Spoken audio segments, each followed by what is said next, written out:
नमस्ते दोस्तों, आज मैं बीपीएससी मेंस के लिए करंट अफेयर का एक टॉपिक डिस्कस करूंगा। हाल ही में इंग्लैंड का एक नया प्रधानमंत्री बना है जो भारतवासी है, ऋषि सुनक। तो ऋषि सुनक से संबंधित एक सवाल डिस्कस करेंगे। तो आइए सवाल देख लेते हैं।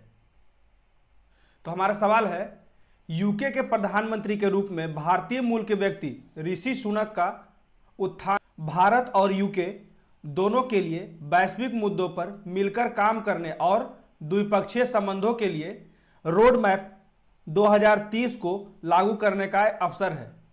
विचार कीजिए। तो अब इसका उत्तर देखेंगे। उत्तर है हमारा, भारत और ब्रिटेन का संबंध प्राचीन काल का मजबूत साक्ष्य एवं सांस्कृतिक संबंध वर्तमान के भारत ब्रिटेन संबंधों को परिलक्षित करता है। ब्रिटेन के साथ भारत के बहुआयामी द्विपक्षीय संबंध 2004 में एक सामरिक साझेदारी से अपग्रेड उन्नयन के साथ तेज हुआ। ठीक है, उस समय से नजदीकियां थोड़ी बढ़ने लगी। भारत पर 200 वर्षों से अधिक तक शासन करने वाले ब्रिटेन पर पहली बार एक भारतवंशी प्रधानमंत्री ऋषि सुनक का शासन होगा, जो ब्रिटेन की सत्तारूढ़ कंजर्वेटिव पार्टी से संबंधित नेता है, जो ब्रिटेन के पहले अश्वेत नेता तथा पहले हिंदू प्रधानमंत्री और 210 वर्षों में सबसे युवा भी है। अब आगे देखते हैं। तो भारत ब्रिटेन संबंधों की विशेषताएं क्या क्या है। तो पहला है, ऐतिहासिक परिप्रेक्ष्य में देखते हैं तो भारत की संसदीय शासन प्रणाली ब्रिटेन से प्रेरित है। साथ ही संविधान में एकल नागरिकता, कानून निर्माण प्रक्रिया, विधि का शासन, मंत्रिमंडल प्रणाली, न्यायालय के विशेषाधिकार, संसदीय विशेषाधिकार और द्विसरणात्मकता को ब्रिटिश संविधान से लिया गया है। अब देखते हैं दूसरा, भारतीय प्रवासियों के संबंध में ब्रिटेन में भारतीय प्रवासी देश के सबसे बड़े जातीय अल्पसंख्यक समुदायों में से एक है। 2011 की जनगणना में ब्रिटेन में भारतीय मूल के लगभग 1.5 मिलियन लोगों की संख्या को चिन्हित किया गया है, जो ब्रिटेन की आबादी का लगभग 1.8% है। वहीं ब्रिटेन के सकल घरेलू उत्पाद में भारतीयों का योगदान 6% के बराबर है। तीसरा क्या है, आर्थिक सहयोग। भारत ब्रिटेन के बीच द्विपक्षीय व्यापार को 2030 तक दोगुना करने का लक्ष्य रखा गया है। उदाहरण स्वरूप भारत ब्रिटेन के बीच FTA मुक्त व्यापार समझौता की वार्ता जारी है। अब चौथा पॉइंट देख लेते हैं, स्वास्थ्य के क्षेत्र में मदद। आयुर्वेद के विस्तार हेतु दोनों देशों के बीच MOU हस्ताक्षर किया गया। वहीं कोरोना काल में भी ब्रिटेन ने टीका के निर्माण एवं उपलब्धता सुनिश्चित करने में काफी मदद की। कैसे कि थोड़ा एक दो लाइन में एक्सप्लेन कीजिए, कौन सा टीका वो दिया था और किसके निर्माण में मदद किया था। हमारा पांचवा पॉइंट है, शैक्षणिक संबंध में शिक्षा के लिए क्या क्या भारत और इंग्लैंड का संबंध है देखते हैं। तो 2016 में शिक्षा अनुसंधान और नवाचार के लिए ब्रिटेन भारत वर्ष के रूप में घोषित किया गया। ठीक है, युवाओं को सक्षम बनाने के लिए स्कूली स्तर पर वर्चुअल पार्टनरशिप शुरू किया गया। 2020 तक यूके के 25,000 छात्रों को जनरेशन यूके इंडिया प्रोग्राम के माध्यम से भारत भेजा गया। UK India education and research initiative के तीसरे चरण का आरंभ किया जा चुका है। ठीक है, अब आ जाते हैं कि क्वेश्चन में था 2030 का क्या रोड मैप है, तो इसी को एक्सप्लेन करते हैं।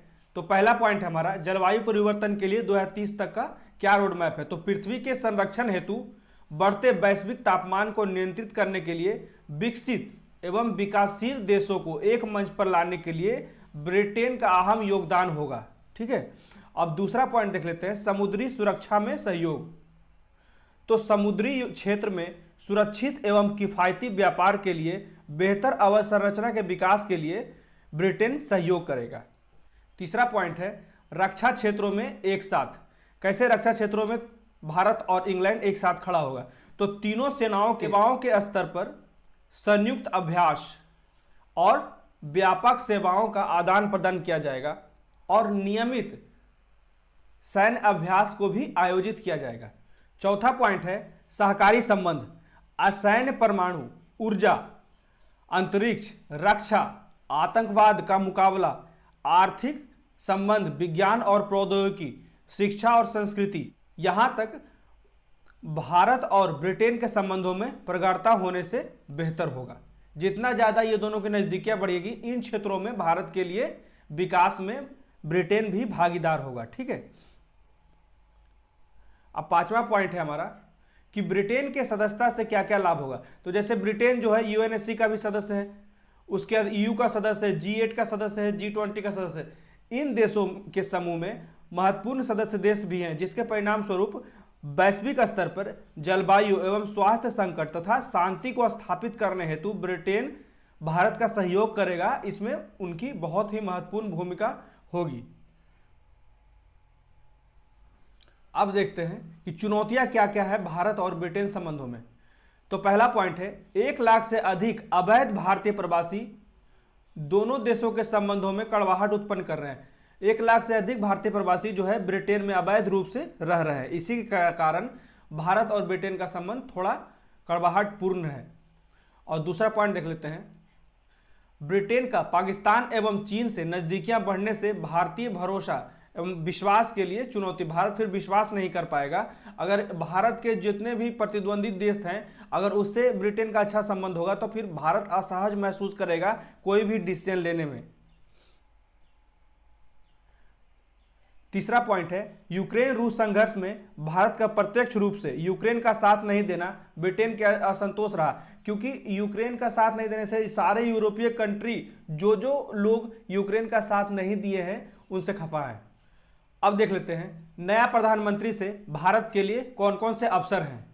ऋषि सुनक के प्रधानमंत्री बनने से भारत को कौन कौन से अवसर मिलेंगे। ठीक है, तो पहला देख लेते हैं प्रवासी संबंधी समस्याएं। तो भारत और ब्रिटेन दोनों देशों में अवैध प्रवासियों की समस्या है। जहां ब्रिटेन में खुद भारतीय ही एक अवैध प्रवासी है, यहाँ जैसे भारत में रोहिंग्या है, बहुत बड़ी संख्या में यहाँ अवैध रूप से रह रहे हैं।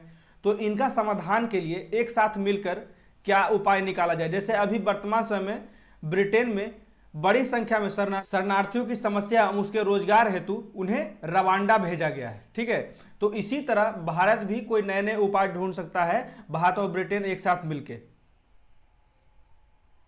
अब देख लेते हैं फ्री ट्रेड एग्रीमेंट, मुक्त व्यापार समझौता। बहुत दिनों से भारत और ब्रिटेन का फ्री ट्रेड एग्रीमेंट पे बातचीत चल रहा है, परंतु उसका फाइनल डिसीजन नहीं हो पा रहा है। तो अब शायद ये लग रहा है कि एक भारतवासी के प्रधानमंत्री बन जाने से भारत के रास्ते आसान हो जाएंगे। इसे फ्री ट्रेड एग्रीमेंट में अभी सिग्नेचर हो जाएगा, ऐसा उम्मीद है, जिससे कि भारतीय व्यापार में जो हानि हो रहा था उसका भरपाई हो सकेगा। अब देख लेते हैं तीसरा पॉइंट, शिक्षा के क्षेत्र में। तो ब्रिटेन एवं भारत में छात्र छात्राओं को शिक्षा ग्रहण करने हेतु आदान प्रदान करने के नियमों में सरलता आने की उम्मीद है। ठीक है, जिससे कि ज़्यादा से ज़्यादा लोग भारतीय भी जाकर ब्रिटेन में आसानी से पढ़ सके, उनके वीजा संबंधी समस्या दूर हो सके। इसी तरह जो ब्रिटिश स्टूडेंट्स हैं वे भारत में भी पढ़ना चाहें तो वो पढ़ने के लिए आ सकते हैं। जैसे पिछली बार 25,000 लोगों को भेजा गया था। तो अब देख लेते हैं निष्कर्ष, कंक्लूजन में। तो निष्कर्षतः नए प्रधानमंत्री के बनने से भारत के लिए विभिन्न अति आवश्यक क्षेत्रों में ब्रिटेन का सहयोग मिलेगा एवं P5 देशों में भारत के पक्षधर में वृद्धि होगी, जो वैश्विक मंच पर भारत की स्थिति को और बेहतर करेगा, जिससे बहुत से मुद्दे पे भारत को एक सपोर्ट मिलेगा। जैसे कि जलवायु परिवर्तन में अमेरिका पिछड़ जाता है हमेशा से, और भी बहुत से मुद्दे, जैसे चाइना जो है वो कार्बन ट्रेडिंग के मुद्दे पे अपने आप को रोकता रहता है, बोलता है पहले मैं विकास करूंगा। तो इन सभी क्षेत्रों में ब्रिटेन बहुत कारगर हो सकता है, ब्रिटेन के साथ भारत का संबंध। तो कैसा लगा मेरा वीडियो जरूर देखिएगा और जरूर कमेंट करके बताइए मेरा वीडियो कैसा लगा। प्लीज़ मेरे चैनल को जाए सब्सक्राइब कीजिए, मेरे वीडियो को लाइक कीजिए, कमेंट कीजिए और शेयर कीजिए। Thank you so much.